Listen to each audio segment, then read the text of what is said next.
Yes, the Willow Dojo is proud to present the most complete fighter in the world. Scott Adkins is not only a film star, but also a living motivational pill. We go deep in this podcast, sharing stories and learning about his latest project, Accident Man 2, released as of now. This is Scott Adkins for the Bruce Willow Podcast.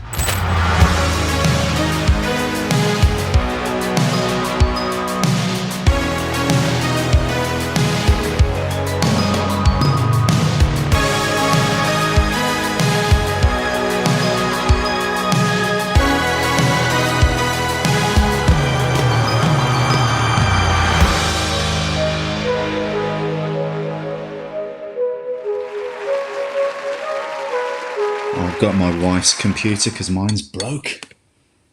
Oh, really? What did you do? Did you triple kick it? I had to smash it up. Yeah, no. Was it? It was playing. PMT? It was playing a movie that didn't star me, so I had to smash it. Was it PMT? It was, mate. Post-murder tension. that cracked me up so much. Help me through my PMT. PMT. Post-murder tension. I mean, I haven't even got a proper mic. I've got this one. Which mic? So it's. It's called a Sirius or a Raisin or something. I don't know. Yeah, man. Sorry. Hang on. How's that? Is that good? Yeah. Can you hear me? Can you rub the microphone? This sounds so dirty.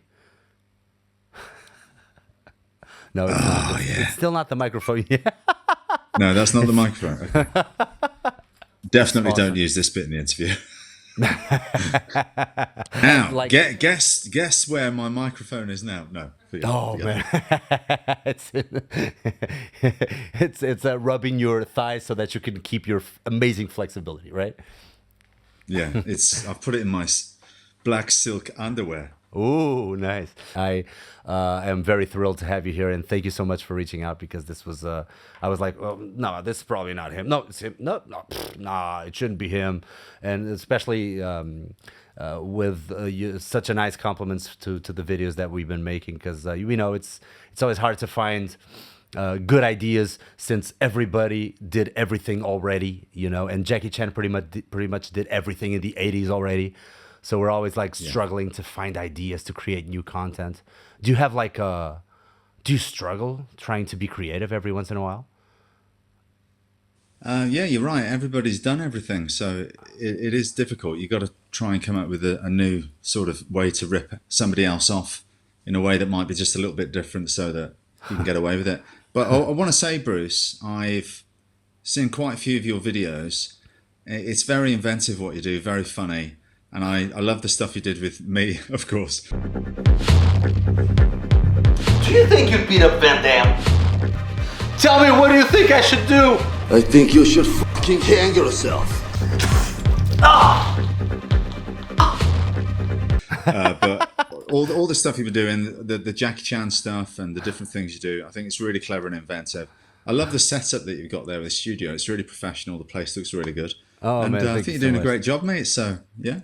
Yeah, man, I think the idea would be for us to keep, holding the flame and trying to show, especially the youngsters, what we grew up with, right?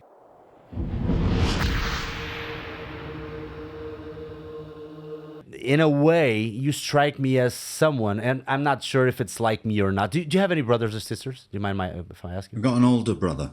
Okay. Do you get along? Yeah. I mean, now that we don't live together. Mm-hmm. Okay. Yeah. So growing up, were you guys always fighting each other or something? Yeah, he's 3 years older than me, and we used to fight over. I mean, we'd be having breakfast in the morning before going to school, and the noise of him eating his breakfast, chobbling, would drive me insane, and I would just want to punch his face just for the noise that he was making eating. So, but as soon as he went off to university, we got on like a house on fire. But then after university, he came back to live, and I was still living at my mum's. He came back to live with us again, and pretty soon we're at each other's throats. But that's what it's like with brothers, right? I mean, you fight and then you love each other. Because in a way, obviously, I preface this with this question. It's like it's weird, but in a way, you strike me as not you specifically, but when we grow up with such dreams of being action actors and watching movies and wanting to be like Jackie Chan, like Bruce Lee, like Chuck Norris, that's a little bit of a lonesome way to go, right? I mean, because of your dreams, because of you being so proactive in your teenage years, you probably had to do a lot of it alone and being very self-taught. Not that you haven't had great teachers, and we all listened to some of your interviews, so we know a little bit of your background and how you got started. But I mean, you do have to train quite a bit alone and keep doing those crazy teenage stuff when you're looking at the movies, when you're looking at the VHS tapes.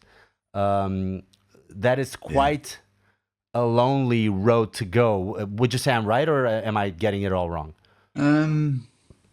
I don't think I saw it that way. I mean, you might be right to some degree, but at the time it was like I was on a quest.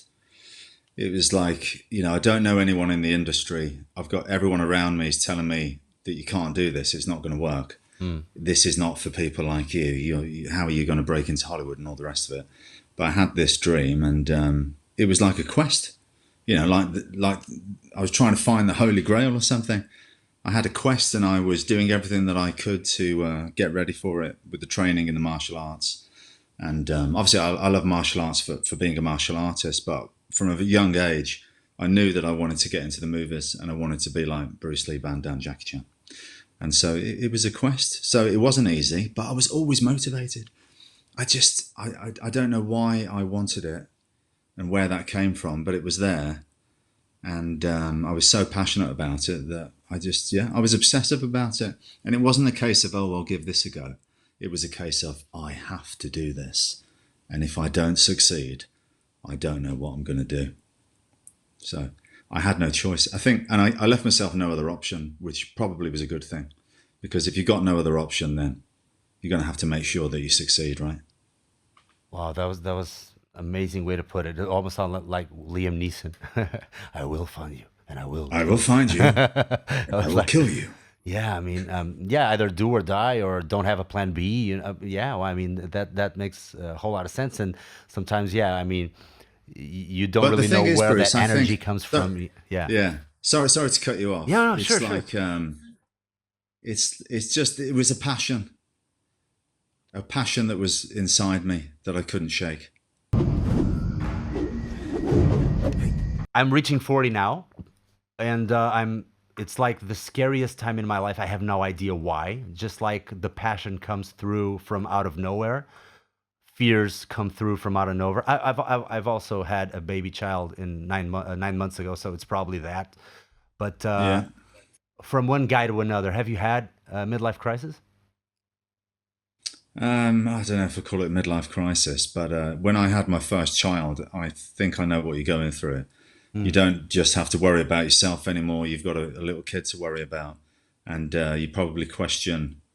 I don't know. You do stunts, right? Or yeah. Are you in the stunt business? I've been a stuntman for 13 years, and then but now it's like either doing stunts or doing. I don't want to say the word, but influencer, because here in Portugal I do have a channel which is quite big, and I have some Portuguese and Brazilian followers. So I am in between both worlds, basically. Right. Yeah. Well, obviously, as a stuntman, and I'm in the same boat. It's our physicality that makes us money, right? So that's always a concern. When you hit 40, you're thinking, "Ooh, how am I getting on? How many years have I got left?" But you adapt, you overcome. Do you think that's maybe society? Because every once in a while I look at, it's funny how your idols change in a way, because first maybe we would love guys like 20-year-olds, like even Bruce Lee when he started was maybe 30ish, or maybe Chuck Norris in his 30s or something. But now it's like I look at 50-year-olds guys and I'm like, oh wow, I want to be like that. Or I even look at old Charles Bronson movies and he was like so ripped. I mean, people don't give him enough credit. The guy was so ripped. And I look at him and I'm like, okay, I want to be like that. I want to do, I want to still be able to do pretty much everything, or maybe 80% of what I do now, and look like that if I'm 50-ish or 60-ish. So it's funny how life goes, right? Yeah. Yeah, well, look, I'm getting older and I can't do some of the kicks that I did when I was 28, let's be honest. I'm not the 28-year-old Boyka from Undisputed 2, but, look at Bruce Lee's fights. They're incredible. And he didn't do anything extraordinary. I mean, he was extraordinary, but some of the stuff that he performed, you could say, well, it's a little bit tame compared to today's standards. Obviously, when he does it, still, it's electric and it's incredible, but you see what I'm getting at. Yeah. As you get older, and maybe I can't do a double somersault anymore, but what's more important to me now is, telling a story through the action and, the acting and the drama and filmmaking in general. But, the most important part of a action sequence is telling the story. If people care about what they're watching, it doesn't have to be like a triple somersault with an axe kick landing on somebody's neck. It could just be a right cross and still give you the same sort of satisfaction. That's so true, because every once in a while I think about, like, virtuosity is the name of the game. I mean, it's like a simple sidekick, a simple hook can look so good when it's got the right intensity, when it's got the right flow, right? That's what I love, for example, about Jackie Chan, is that he doesn't put everything in a single fight. Each single fight is not a show reel of him doing everything that he owns. So in a single fight, you can see one more thing. That's where our creative aspect goes. And I can say, as a fan, and most people that are watching this, for sure, will think that you have that virtuosity, not only the charisma, the looks, obviously you know that, but the virtuosity of making the simple look exquisite as well. Even though you can do the exquisite too, but I think that's probably, that's probably your art form. Yeah. Yeah. Well, we all get older. Everybody gets older. Nobody's going to escape that. It's just, are you the best version of whatever age you are right now? In many ways you could measure that, but that's really what we should aim for. Not to compare to other people. How am I doing in myself with what I have and, the cards that I've been dealt? That's all we can really go with. And as long as you can be truthful to yourself and know, I'm doing my best to be the best that I can be at this point, then that's the best you can hope for, right? God, we've gone deep on this podcast. Yeah, man, this is going deep. Let's get back to something more fun. I mean, when you were let's talk silly. Yeah, let's talk silly. When you were a teenager, I remember watching that movie Shaolin Temple from Shaw Brothers, not the one from Jet Li, and they had this scene where this guy put some weights on his. They had like 3 or 4 apprentices in the Shaolin Temple, and one of them, his task was to try to jump higher. So they put him on like this a year of every day putting some weights on his ankles and jumping to try to get out of a hole, every day jumping, sleeping with the ankles, every day putting some more weights. And then all of a sudden, when he took them off, like a year later, he jumped and he was like, woo, like a feather. So I watched that as a kid, I was like 13 years old. I watched that. I was like, oh, so that's how you do it. So I started like jumping every day with ankle weights and stuff, like for 10 minutes, which is very retarded in a way, but I think it probably was of some benefit. That proactive muscle was built in the discipline. You must have stories like this. Come on, we want to know, man. You must have stories. I need to get the ankle weights on.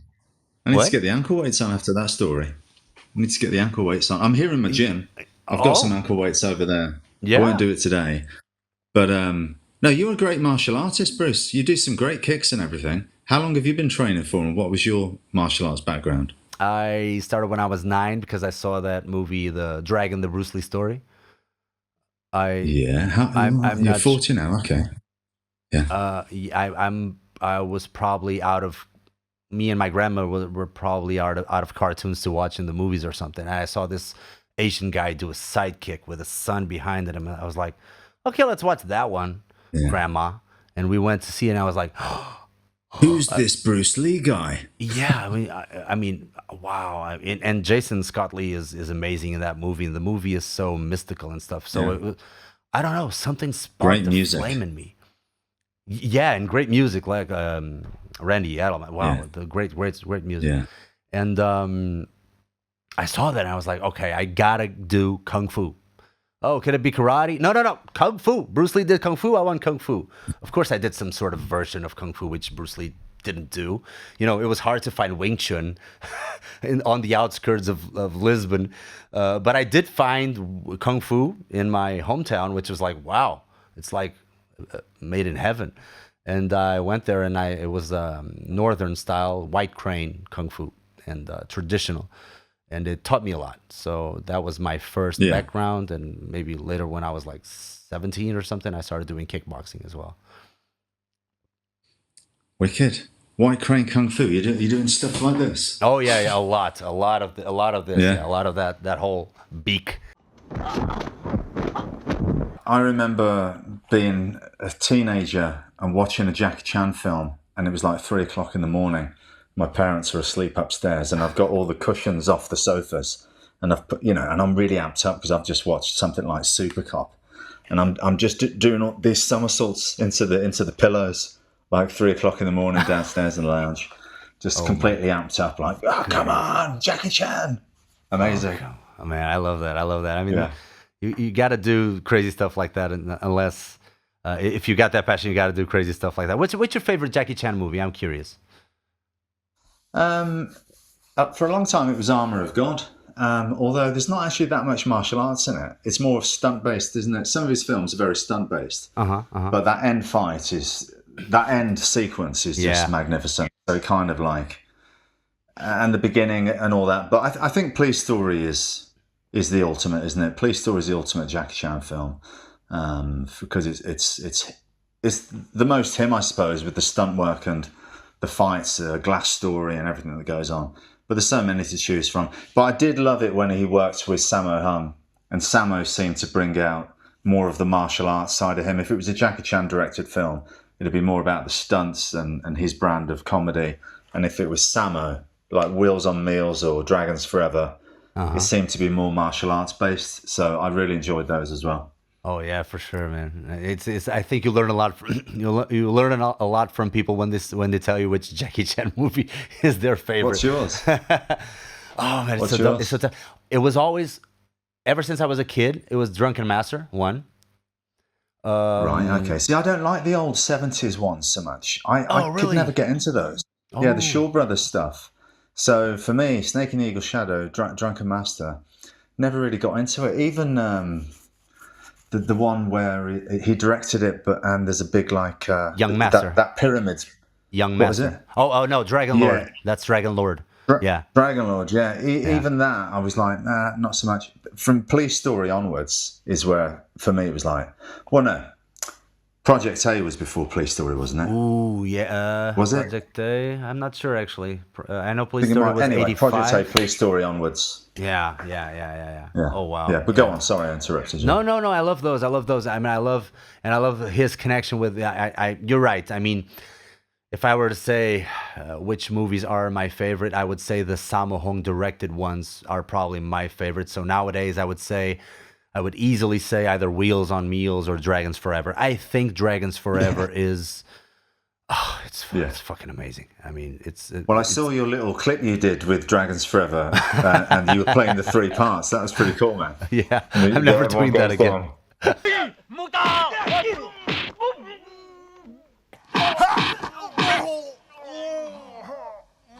What's your favourite American-made martial arts film? Not including one of mine, so that it doesn't get awkward. Best of the Best. Oh yeah, Yeah. nice one.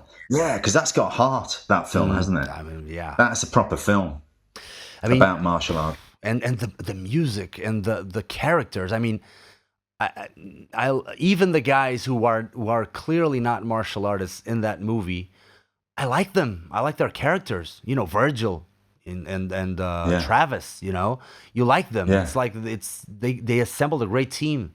And then James Earl Jones as a coach. James Earl Jones, man, one of who the would have best thought of actors that? ever. Right, right. I mean, yes, he is the coach. Obviously, why? Tommy, no, Tommy. No.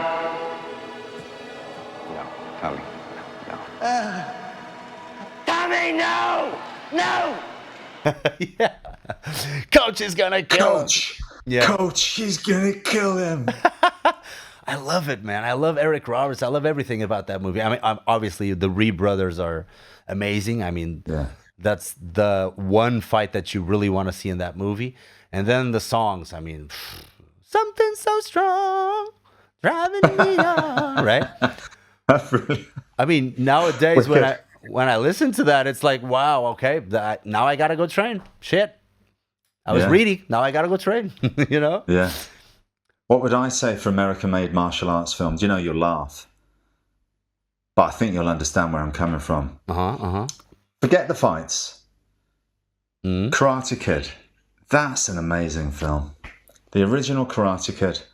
That is a perfect martial arts film. Forget the fights. Yeah. But then everything else that it talks about, the lessons of the martial arts, and that first bit where he's painting the fence and all that stuff. When you first see it, and even when I see it now, I'm like, Jesus, that is just incredible. That is amazing. I think so too, and I know a lot of people, maybe and not that younger, who I go like, have you watched Karate Kid? And they say, oh yeah, Jackie Chan, right? And I'm like, no, the original Karate Kid. No, that was the Kung Fu Kid. Yeah, that was the Kung Fu Kid. Come on, no. Yeah. I mean, I love Jackie, but come on. Yeah, I love it. I've always thought of it as more like a drama or like a drama more than. I never watched it for the martial arts, but I love that movie. I love. Yeah, I know what you're saying. I probably shouldn't say it. Maybe I should just go No Retreat, No Surrender because it's basically the Karate Kid with better fights. I love No Retreat, No Surrender, man. I love which is, if you had to choose like 3 of the best songs ever in martial arts movies, and I know this is gonna be tough. Which ones would you say?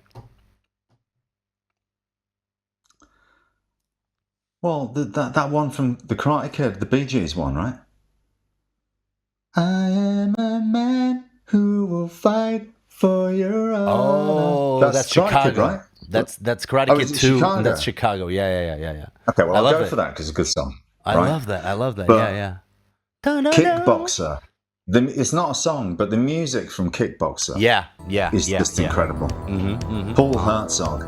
And he did this other movie called Breathing Fire. I don't know if you ever saw it. Breathing Fire with Jerry Trimble. That was a great film.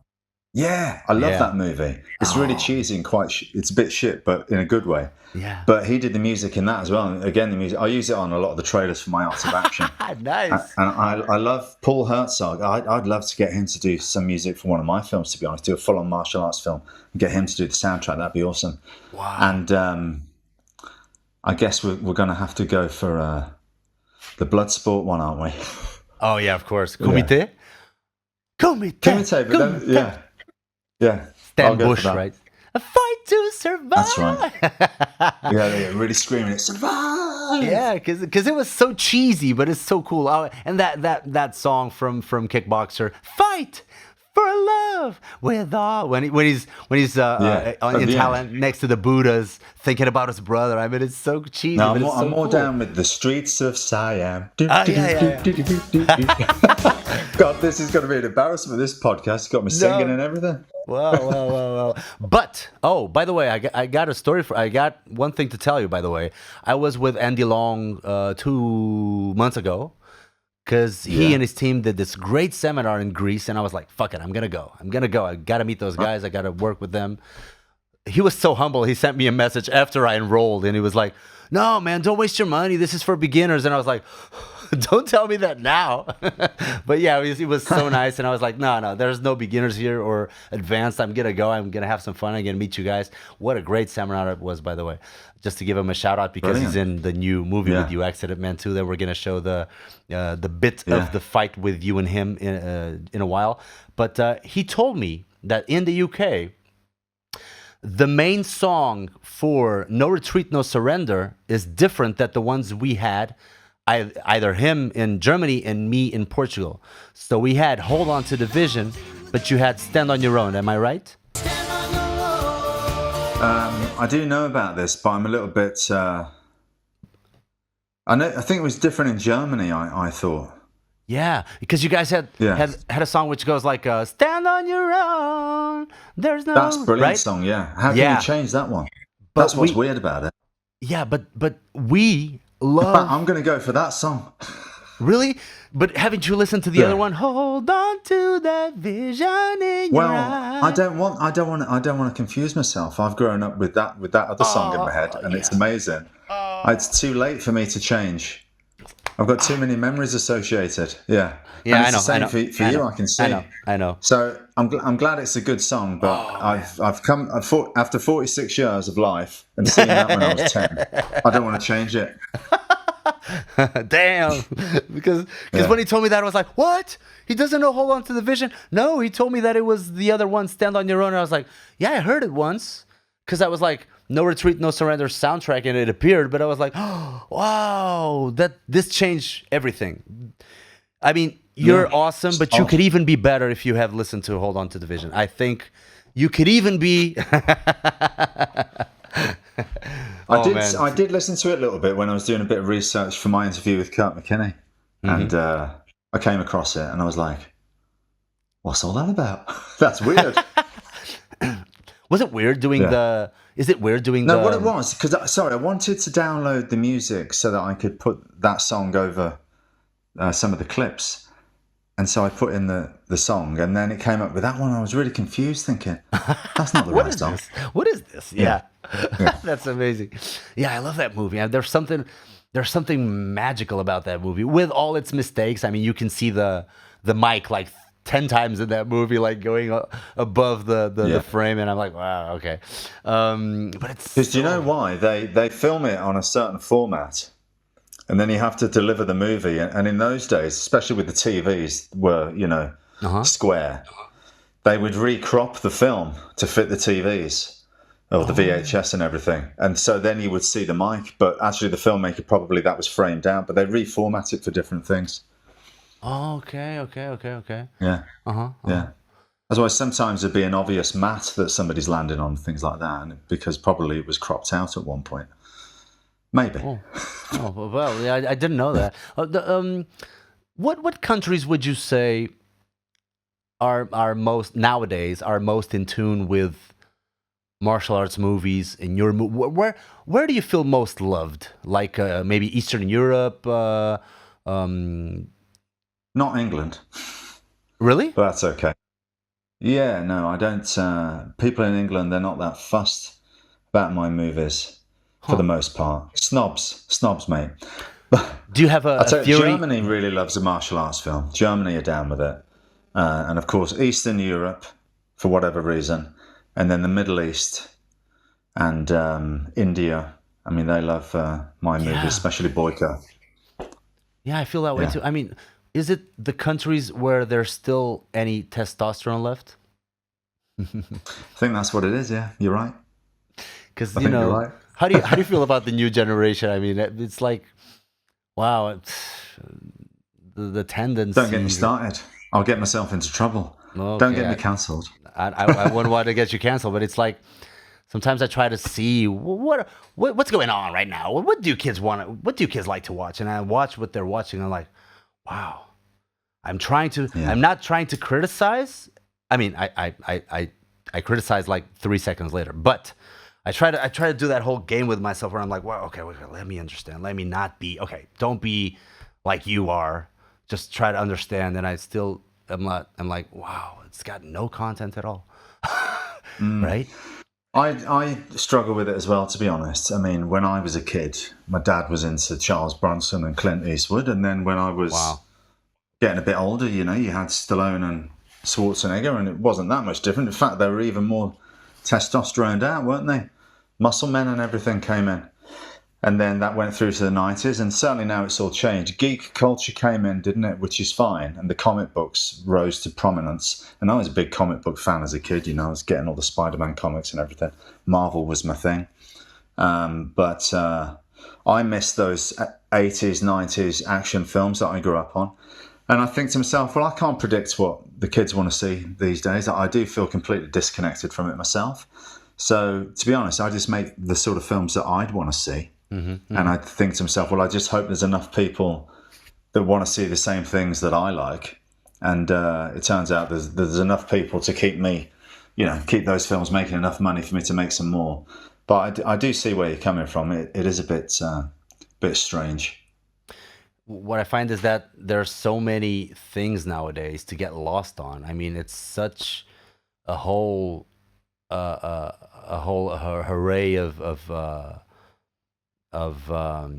stimuli ever since you wake up Too much until TikTok. yeah. I mean, even I find myself sometimes waking up and the first thing I do is grab this shit and I start pa, pa, pa, pa, pa, pa, pa, and I'm like, wow. Yeah. I mean, an hour has passed. What the hell am I doing with myself? Do you find yourself, because Yeah. you know it's part of the job? Do you find yourself nowadays also having those types of? Yeah, you're right. Yeah, it's weird, isn't it? God, Yeah. our kids, it's going to be trouble for them. They don't know any different. Yeah. They'll just think it's normal. You have bothered me. No pain, no gain, eh, mate? All right, mate. Nice weekend. Not really, mate, no. We want some of these kids these days to watch something like Accident Man That's and see a real martial arts film. that's actually what I believe, and I do think that if we want to get youngsters into this, we must make it cool somehow. And I saw Accident Man 1, and I know that by the time this podcast will come out, it's going to probably be today that it's the official release of Accident Man 2. So in Accident Man 1, you play a hitman, and it's got this crazy, and if you people haven't seen it yet, I would recommend you go and watch it, because it's got this comedy twist. It's a dark comedy like a la Guy Ritchie with martial arts, which is something that I believe it's a great mix, and it does work. Well, the whole story is, when I was 14, I got this comic book called Accident Man. I just stumbled upon it in a shop, and I thought it was great, and I kept it, and I always thought this would make a great film. I've lost the comic book, actually, but I had it for ages, and the dog had eaten it, and I'd put it back with sellotape and everything. But I kept this, and I harboured the dream that secretly maybe I could play Mike Fallon one day. Now I know that a big-time producer had the rights for a little bit, but he never got it made, luckily for me, because when I decided to option the rights, they were available, and I got them. And I wrote the script with my friend from school, Stu Small. We wrote the script together. We got it to Sony. We got it made pretty quickly, and it came out 2018. And you know, it did very well, and it did a lot for me. And it was my first attempt at creating my own project. And that's why there's a lot of comedy in there. And, you know, you probably saw a side of me that people hadn't seen before, because it was something that I knew I could do, you know, very wordy. I mean, Jesse Johnson directed that one. I remember him reading the script and saying to me, "Are you sure you can do this, Scott? It's a lot of dialogue." And I'm like, well, come on, mate. Come on, what are you man. talking about? I wrote it. I can do it. I know I can. Specifically, we wanted to make it a little bit Guy Ritchie, because I just wanted to give it an identity away from a martial arts film sort of thing. And so that was my idea, to go that route. Anyway, here we are. We're doing the sequel. I'm 46 years old now. I got that comic book when I was 14. And now here we are talking about the sequel. I mean, I'm very aware of how cool that is now that I'm Mike Fallon. This was my comic book. This was the dream, really. And I have to say that I think the second one is much better than the first. We got the tone exactly right this time. Much more comedy, much louder, much bigger. I think the action's much better. I think everything that worked in the first one we did even bigger and better this time in the second, and I'm really proud of the film. We've got different directors in, Harry and George Kirby. George is a professional stuntman, so I don't know if you know him or not. I met him on Doctor Strange. He was doubling Benedict Cumberbatch. Him and his brother have directed this. They've got a great visual style. They understand the action at a deep level, so the fights are really great. The camera work's amazing. The DP is really good.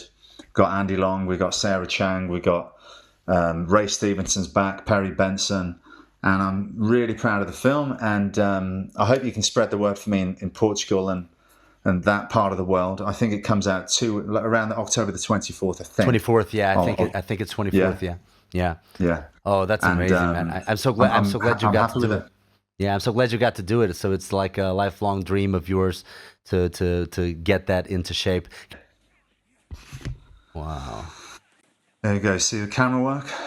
Oh, man. Moves well.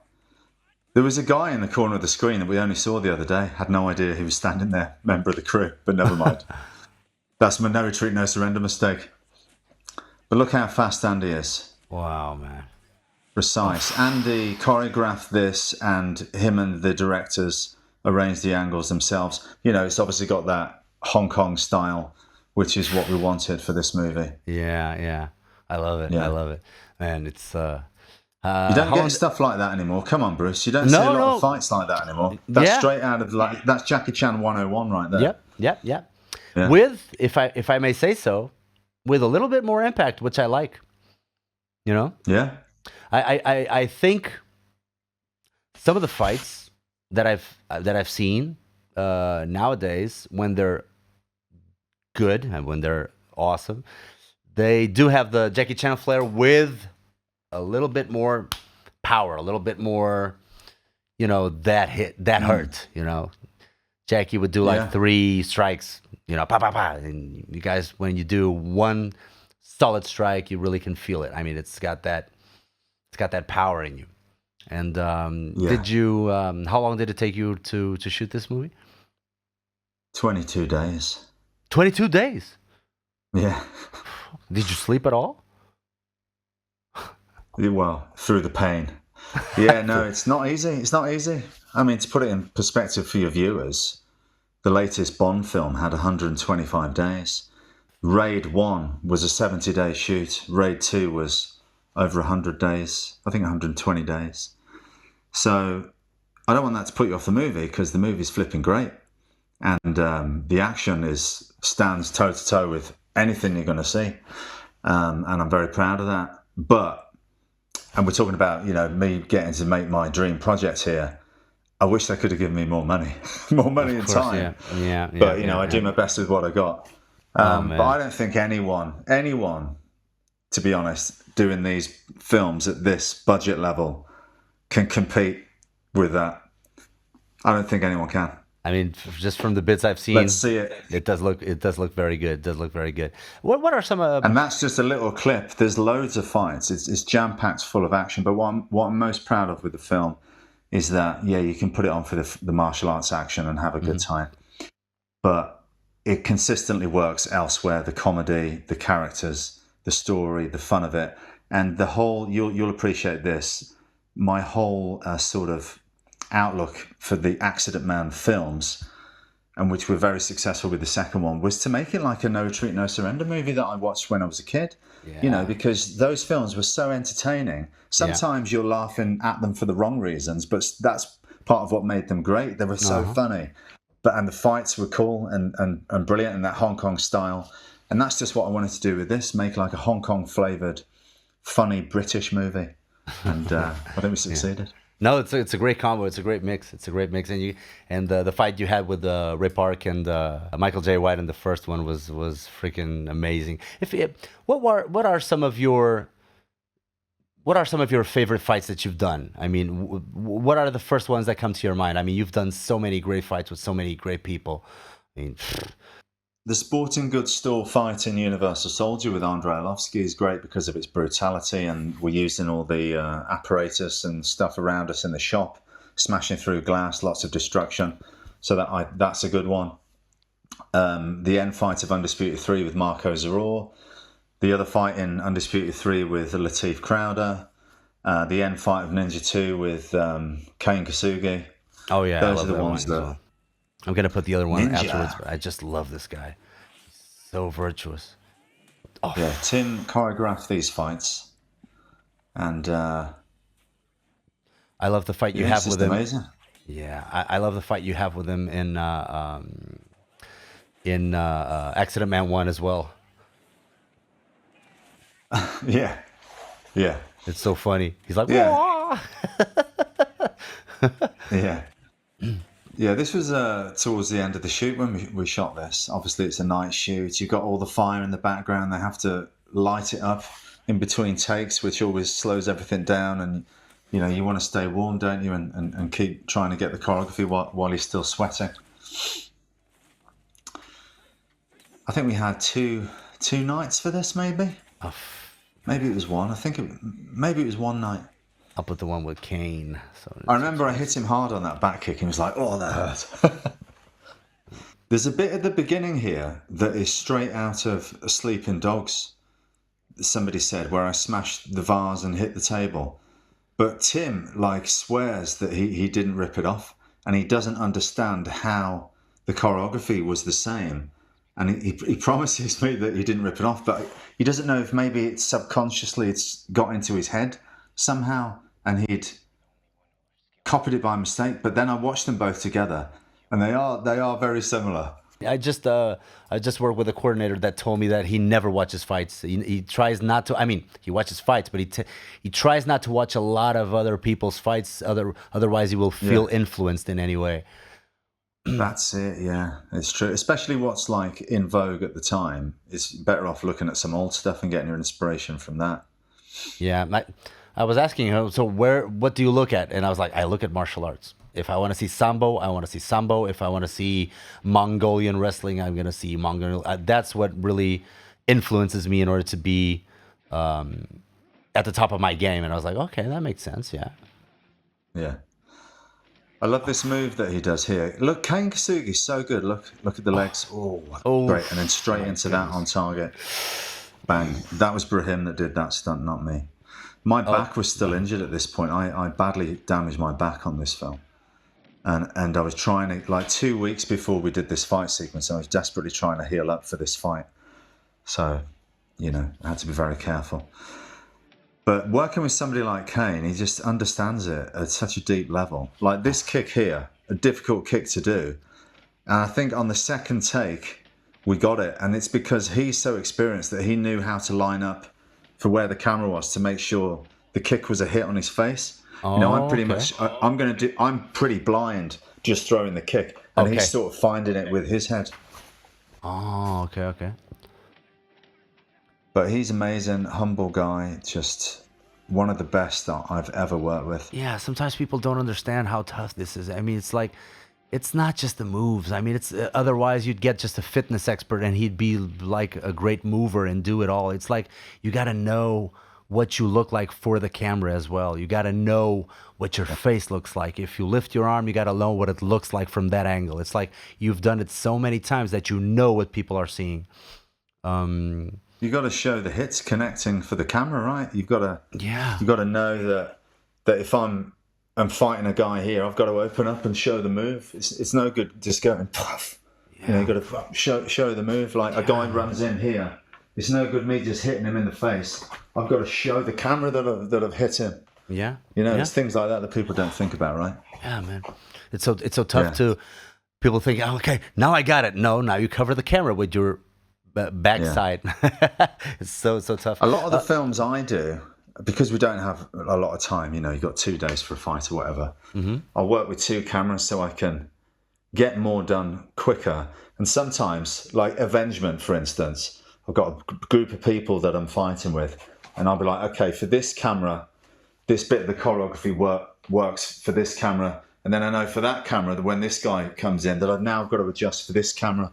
And then I'm back onto him. And I'm always in my head, as I'm doing the fight sequence, I'm editing it, knowing which camera is going to be best for which part of the fight.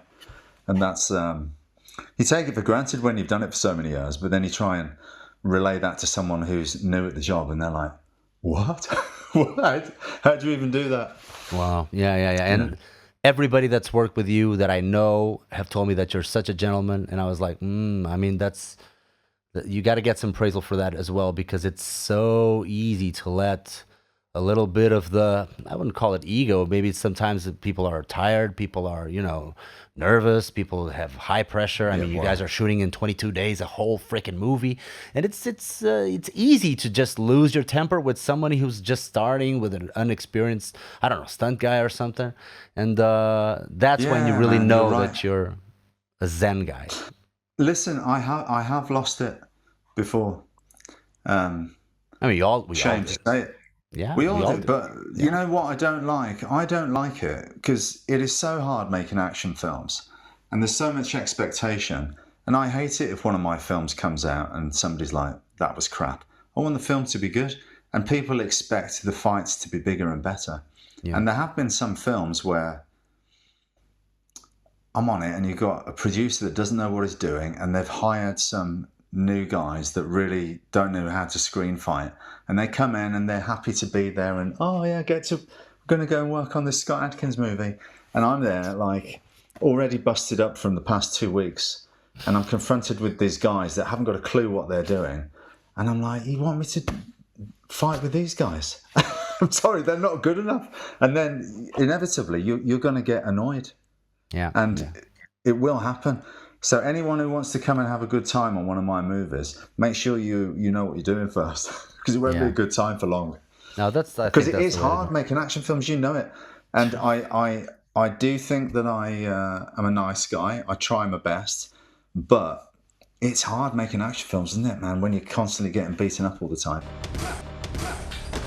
So I prepared this game. Let me just pull the intro, and you'll know what I mean. It's easier that way. Do people like what we like, or are we a dying breed? Tonight, Scott Adkins goes against Bruce Willow in the Rotten Tomatoes of Kung Fu game. Rotten Tomatoes of Kung Fu. Okay. Okay, so let me give you some context. So you're familiar with Rotten Tomatoes, right? The website. Yeah, the website. The movie review website. Exactly. Yeah. So I'm going to put 5 of our favorite movies. And actually, you just told me that one of them is not actually one of your favorite movies. And I was like, damn, we're going to see you later. And we have 30 seconds during the presentation of each movie. We all know the movies, obviously. They're pretty easy for us to recognize. In 30 seconds, we will have to guess or be as close as possible to the audience score of each movie. So if the audience score is like 70, it's from 0 to 100, so it's like 100%. If all the audience likes it, it's 100%. So if the movie is 50% and I'm 51 and you're 40, I win because I'm closer. Okay, the audience score. Okay. The audience score. I haven't seen the scores. I have no clue which ones they are. I just gave it to my editor. He did it all. I just told him the movies. I didn't go to Rotten Tomatoes. I'm not going to predict what the audience think. I'm just going to say what I think. Okay, cool. Yeah, that's easier that way. Yeah. But remember. And then we'll see if I'm in tune with the general audience, and I know I'm not. That's good. I like that. Okay, so bring in the first movie. That's 100%, that is.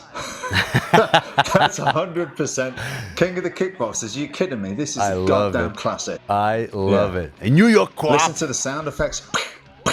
Yeah. It was like a shot. The girl go. I will say, I don't know. I will say, I'm thinking of the audience. I will say 60. What do you think? I mean, Keith Cook doing kicks like this, that's got to be 100, right? Come on. Oh, man.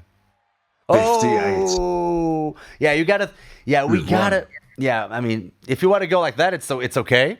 I mean, I'm sure you'll lose because people, unfortunately, don't think like us. Yeah, I know. As we were talking earlier, I don't understand the youth of today, so I'm just going to say what I think. Yeah, I mean, it's too much TikToking. I mean, how can you mark that 58%? Have you not seen the acting? That should have been nominated for Oscars. I mean, come on. Yeah, they're waiting for me. Billy Blank's in that. It was like watching Denzel. Oh, yeah? Denzel with a little bit of Oscar-winning performance. I love it when Bruce Fontaine is like, "Whoa, come on, guys!" and he's like, "They're waiting for me," and then he kills him with And then he goes, with a hook. "Wait, you cut me." Yeah. Shit! You really hit me. It was an accident, Dan. Keep going. They're waiting for me. Yeah. You really cut me. Hey, come on. I love it. Okay, movie number two. Oh, See, this is the one you told me. I don't like it that much. I was like, oh, man, I thought I was going to kiss his butt a little bit, but not. Well, God, this is a tough one. I'm actually going to try and predict the audience on this one. I'll go 70%. I'll go higher. I'll go 85. All right, okay. Oh, in the music, man. Jean-Michel Jarre. Was it? Uh-huh. All right. Flipping hell, I'm terrible at this. Yeah, okay. Well, that's a good mark. Respect for early Jackie Chan. Yeah. I mean, it's a classic, right? Is that? But not one of my favorites, though. Yeah, as I say. That style of fighting, it was basically it's like they're filming the Peking opera. They're too traditional, like pa pa. Yeah. Pa pa pa. Yeah. Pa. Yeah. I can appreciate the skill, and especially the long takes and the fitness of the performers and everything. Yeah. But ultimately, when they start doing the feet, attacking the feet, I wish you could see my feet. Let's do it. Let's see what we can see. Yeah. Yeah. Okay, movie number 3. Best of the best. Wow. Oh. Yeah, well, for me that's 100. But okay, let's predict. Let's try and predict. Even Chris Penn is great in this one. I mean, the girl going to the bathroom. How much? 70%. 70? That's me predicting the audience. 70. I would say, I don't know, 75. I don't know. I have no idea what they think. Let's see how out of tune we are with. Oh, nice. 2-1. Great setup, by the way. Is that your garage, if you don't mind my asking? I saw the tutorials that you shot in that. Yeah, I've got the bob over there. Oh, got a running machine. Got a bunch of pads. I've got a chair to sit in, and we've got another bob back there. Got a TV. Wow. Yeah, and I've got loads of equipment over there, which I can't show you because the camera will fall off. Oh yeah, no worries. Yeah, no, I saw it. And I've got weights over here. I saw it in the tutorial videos that you did. I mean, I think you're doing an amazing job as a YouTuber as well. I think it can't be easy to do so much juggling with a lot of things at one time. So you're still finding time. It was the pandemic. So okay. Didn't know what to do. Thought I'd do that. Needed to keep busy. Why not, man? Keep sane. Yeah. And you're a great teacher. I mean, you thought of tips that I was like, oh, I never thought of it like that. It's like you can tell you've been doing your work and showing people how to do stuff and being a teacher. You were a kickboxing teacher, right?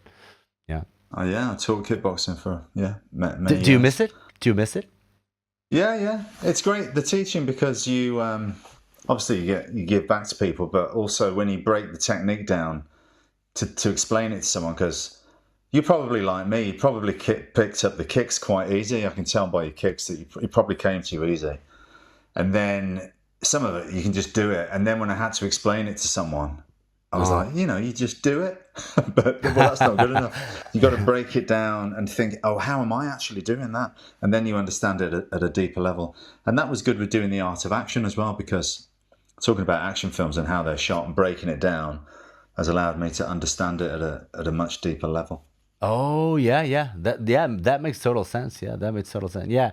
When I started doing videos, or I'm also a personal trainer. When I started teaching fitness to people and stuff like that, I was like, wow, now I have to think of how I should communicate this, and this is making me better at my own craft because now I understand why I do this.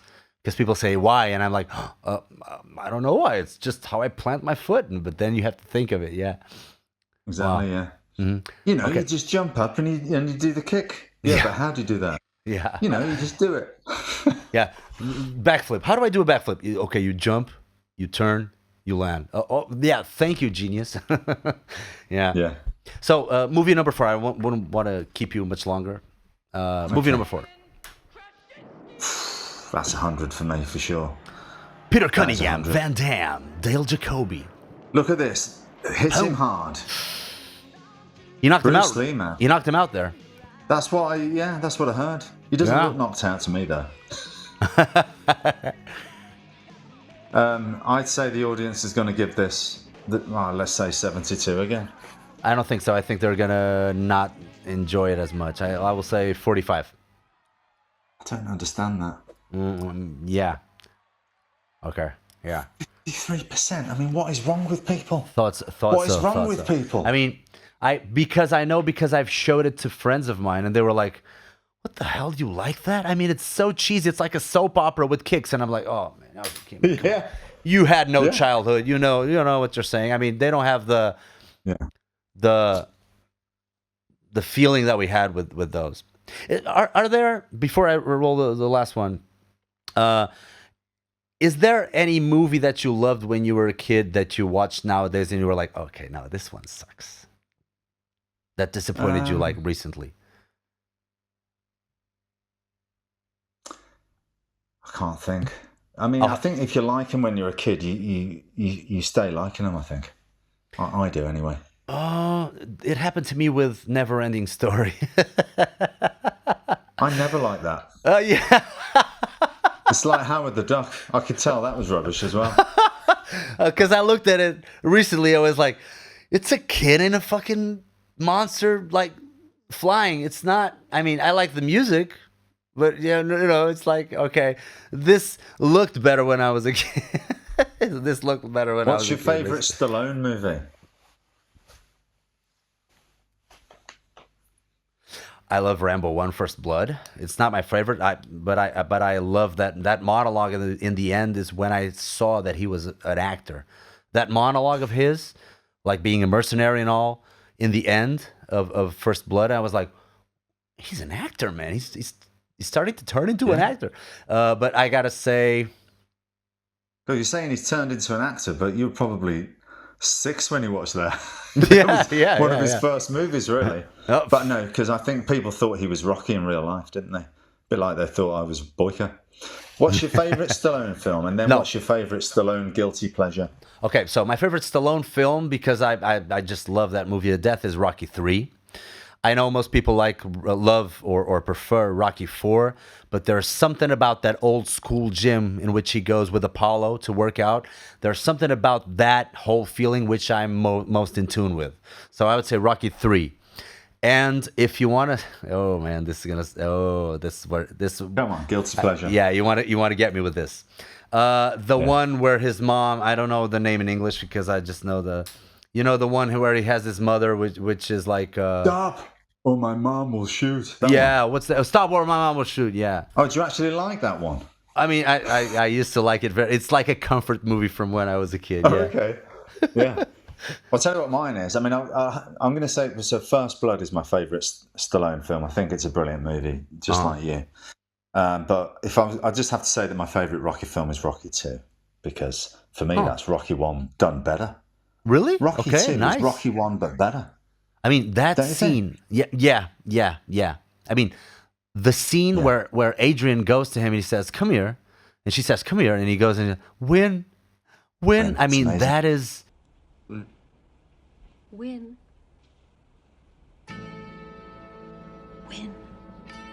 What are we waiting for? Take this! Makes the hair stand up on the back of your neck.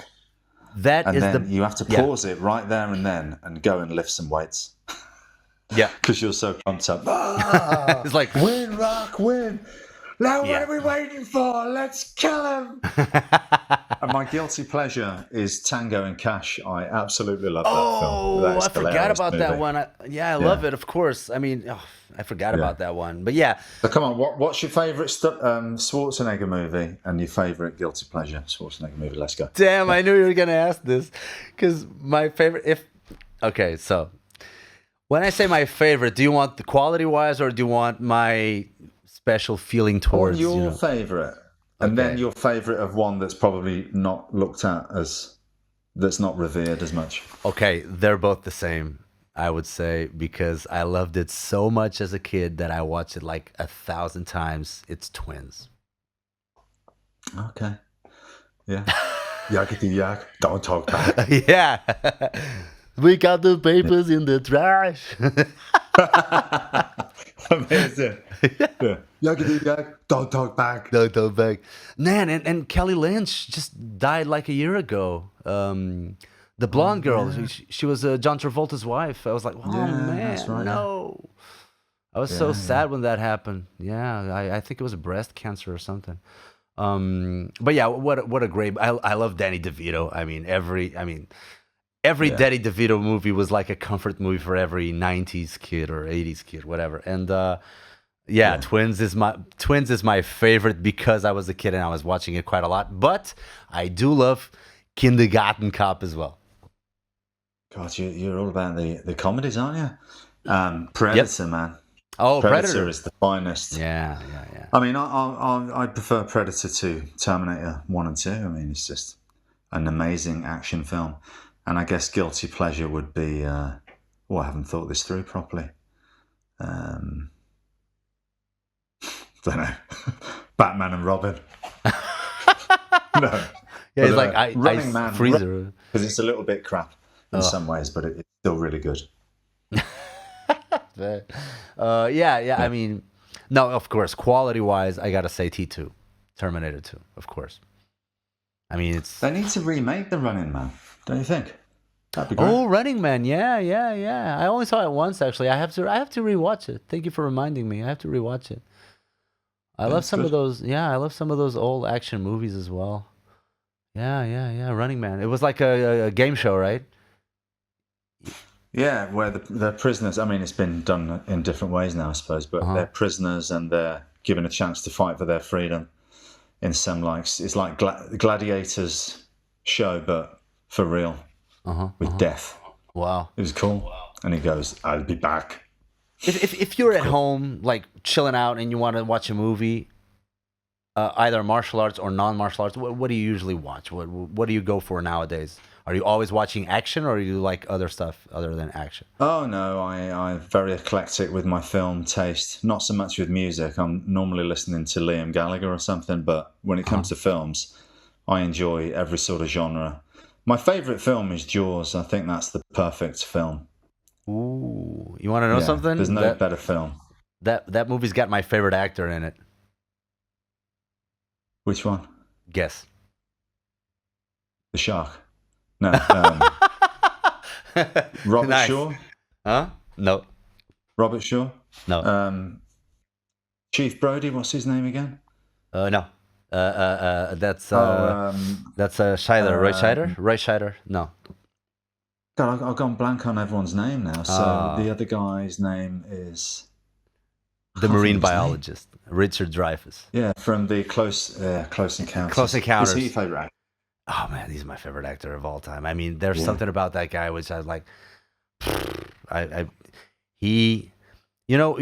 when you watch an actor and it's like, he speaks the way I would like to speak. So there's something about him, about the way he gets angry, laughs, speaks. I mean, there's something about that guy which is like, this is how I would like to do it. I don't know. I can't explain it. Yeah. And Jaws is the perfect movie to me. It's brilliantly directed. The music is brilliant. The editing is brilliant. The camera work is excellent. The story is incredible. And it probably has within it the greatest scene ever made, which is when they're comparing the scars and they talk about the US, Indianapolis and all that. Robert Shaw does that bit with then there's got them eyes, them black eyes. And it's just the best film ever made. And it's a perfectly structured movie as well. Yeah. And you think that Spielberg was so early on in his career as well to come out with something like that. Oh, man. Just amazing. But there you go. That is so true. That is so true. Okay, so final movie. Oh, forgot about that. Here we go. Oh, well, that's 100 for me. That's 100 from me. I ripped that off in Accident Man 1. That very kick there, I ripped it off. Audience score, 85. Yeah, probably. I mean, I'm gonna. On the one hand, who watches this are people who are in tune with it. So I would say, yeah, you said 85. Yeah, I'm gonna say, I don't know, 88, just to be 88. Yeah. 85, 88.